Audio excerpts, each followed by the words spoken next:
할렐루야! 안녕하세요. 대전 침례교회 면성 목사입니다. 오늘 10월 10일 함께 나누실 말씀은 창세기 30장 37절에서 43절이 되겠습니다.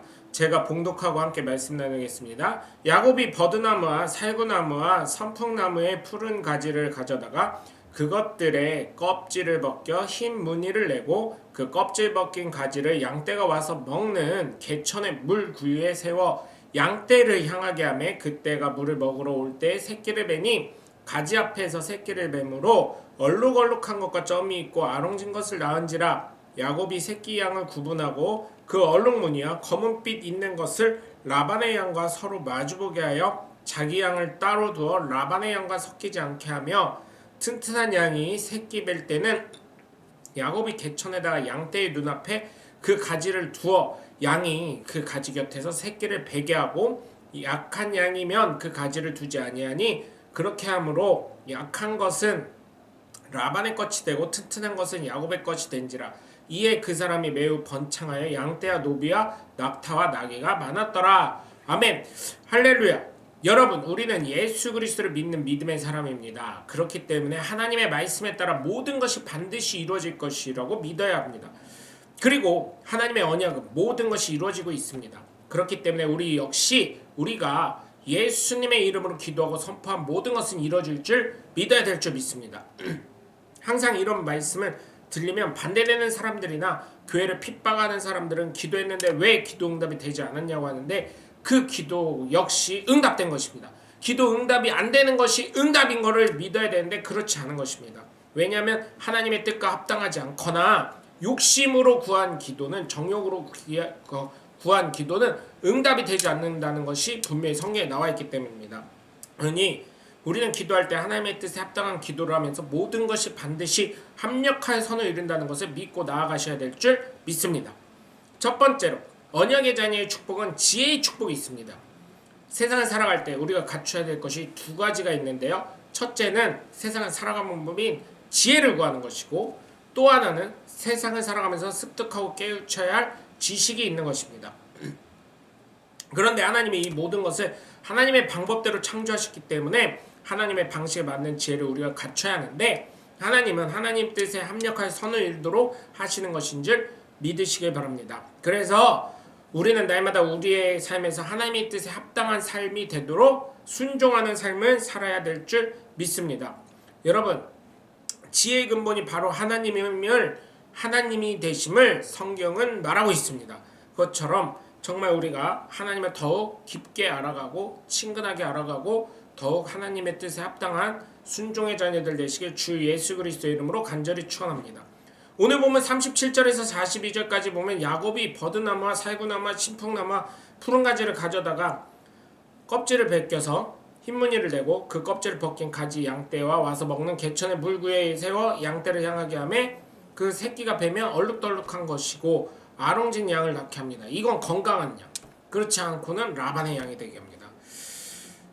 이게 지혜입니다. 아롱지면 뭐 어떻습니까? 우선 건강해야지. 점이 있으면 뭐합니까? 건강해야지. 비실비실대다가 죽으면 뭐합니까? 흰 양이면 뭐예요? 건강하고 잘 돌아다니고 튼실해야 가축은 가축으로서의 가치가 높은 것입니다. 이런 것이 야곱의 지혜입니다. 그리고 나중에 다시 흰 양은 얼마든지 구할 수 있잖아요.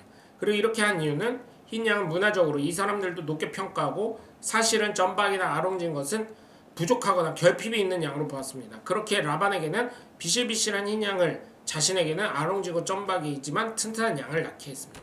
이것이 바로 삶의 지혜인 줄 믿으시기 바랍니다. 근데 야곱은 이런 것 외에도 이런 것이 와도 필요합니다. 왜냐하면 그 많은 자식들 먹이고 살려야 되기 때문입니다. 아롱지면 어때요? 털만 따뜻하면 되지. 점박이면 어때요? 고기만 많이 나오면 되지. 그래서 야곱은 개념치 않고 튼튼하고 건강한 양을 취해서 지혜를 가지고 삶을 영위하고 하나님 주신 지혜를 가지고 살아간 줄 믿으시길 주 예수 그리스도의 이름으로 간절히 축원합니다. 두 번째, 언약의 자녀의 축복은 물질의 축복을 주신 줄 믿으시기 바랍니다. 하나님께서도 아브라함과 이삭과 야곱을 통해 물질의 축복을 주셨습니다. 그래서 우리가 예전에 전도할 때 뭐라고 했어요? 예수 믿으면 복 받는다고 했어요. 예수 믿으면 부자 된다고. 그런데 대부분 많은 사람들이 어떻게 됐어요? 부자가 되었습니다.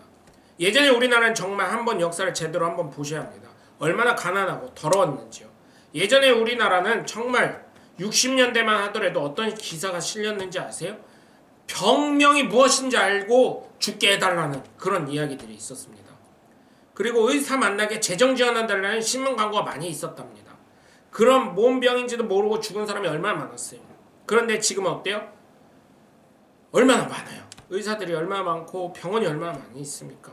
그리고 우리의 믿음의 선조들이 기도한 것이 20대 강국, 아니 지금 이제 10대 경제 부국이 되었잖아요. 이것이 바로 기도의 능력이고 기도의 응답인 것입니다. 하나님의 뜻대로 살아가면 반드시 하나님의 약속에는 경제적 부흥이 일어나는 줄 믿으시기 바랍니다.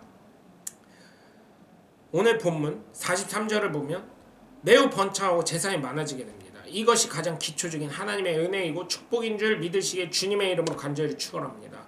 아브라함도, 이삭도, 야곱도, 그리고 이 당시에 동방에 있던 욥도 다 물질의 축복은 기본적으로 받았습니다. 그럼 나는 뭐예요? 아니요, 좀만 기다려봐. 하나님 뜻대로 살아봐. 그럼 하나님 반드시 물질의 축복을 주실 줄 믿으시길 주 예수 그리스도의 이름으로 간절히 축원합니다. 세 번째로, 언약의 자녀의 축복은 하나님의 함께 하심을 확신하고 믿게 됩니다.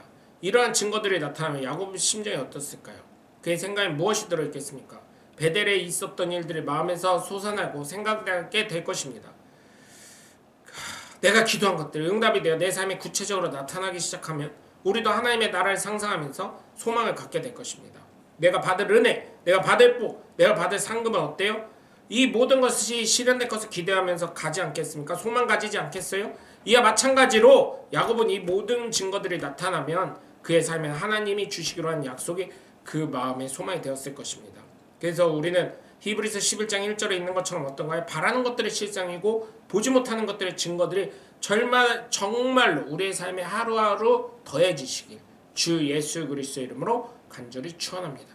여러분 오늘도 함께 해주셔서 감사합니다. 저는 대전침례교회 명성 목사였습니다. 감사합니다. 샬롬.